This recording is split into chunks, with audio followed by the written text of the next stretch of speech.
Hi, good people. I bet you are well. So today we are doing a video where we are showing you guys on how you can open and log in as students so that you access the services that are offered by KUCCPS. Okay. Just for starters, we ought to start with a congratulatory message to the recent class that has just done their KCSE. Most of you guys have passed. Okay. So today we are just doing a return demonstration, and we are just focusing those who want to do degree programs. Why?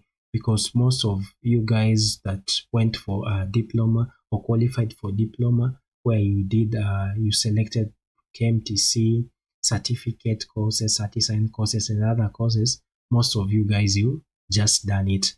Just a tip for you, for those who wanted to do the TVET application, the application is currently going on, and I think it's soon ending in less like 4 days. So you ought to be prudent and do the application now before time goes on or goes away, depending with your English. So for those that are new, we want to do a return demonstration on how you can log in, and what are the credentials that are needed, and what are the things that you're supposed to know before you do the login in, so that you have a look at the KUCCPS programs. Okay, just for starters, you ought to have two things. One, you ought to have a device that will enable you to connect to the internet. So that can be either your mobile phone, it should be a smartphone.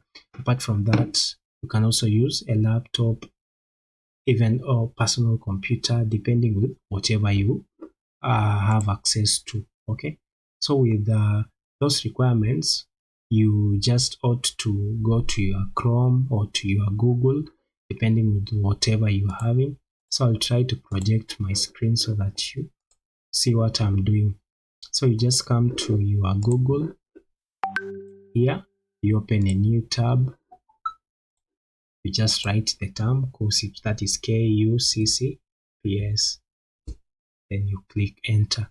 So you ought to know, for you to have a better view, or for you to be able to do your application, you ought always to log in. Okay, so if you try see with various links that Google is bringing, so you just come to the student login screen, you just click it there.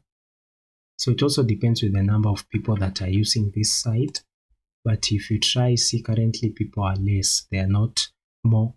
So you'll always find as time elapses, more people will be wanting to apply. And at that point, the system will start lagging in because it's having now more users. Okay, so it's a tip for you that you do your application at an early stage so as to avoid the midnight rush. Okay, so for you to log in, you need to have these essentials.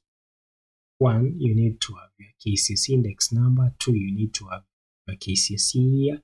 Then three, your password. Okay, so for your KCSE index number, that is easy peasy for you because you've just done your KCSE recently, so you are well versed with your KCSE index number. So you just write it down.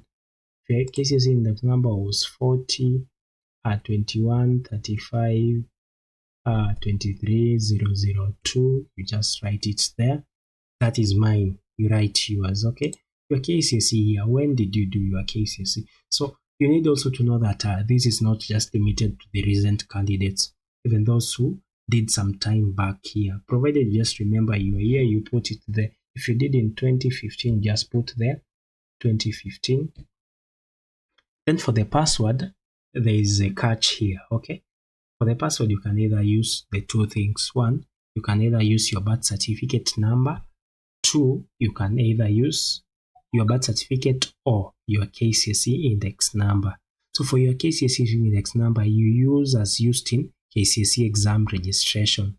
So all these two things, you are supposed to use them as your initial password. So the others who are asking us, should I create an account? Must I register for the account so that I'm able to log in?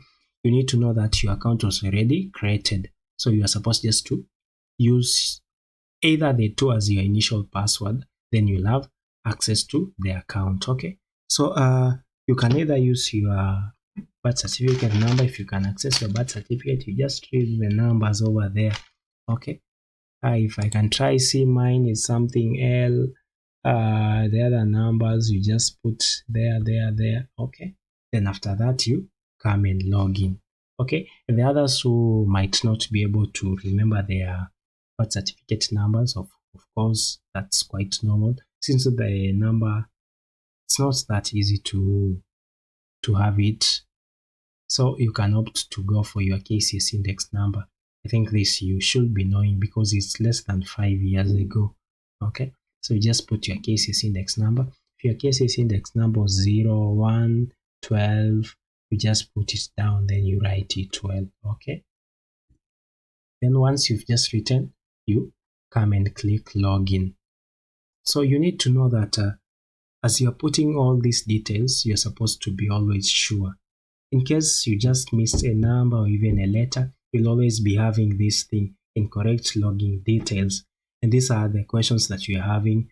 Most of you guys are asking that I'm just having incorrect login details. I've tried. Okay, probably it's your password. Why don't you use your KCSE index number? That becomes easier.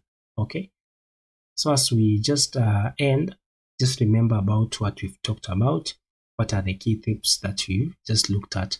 So in case if you are having any other question, you can just post it down the chat box. Then we'll try to answer your questions. Without further ado, we can call it a day. Thanks for watching. Those that are new to the channel, give us a subscription, like our video, share with others. Thanks for watching. Have a good day. Bye.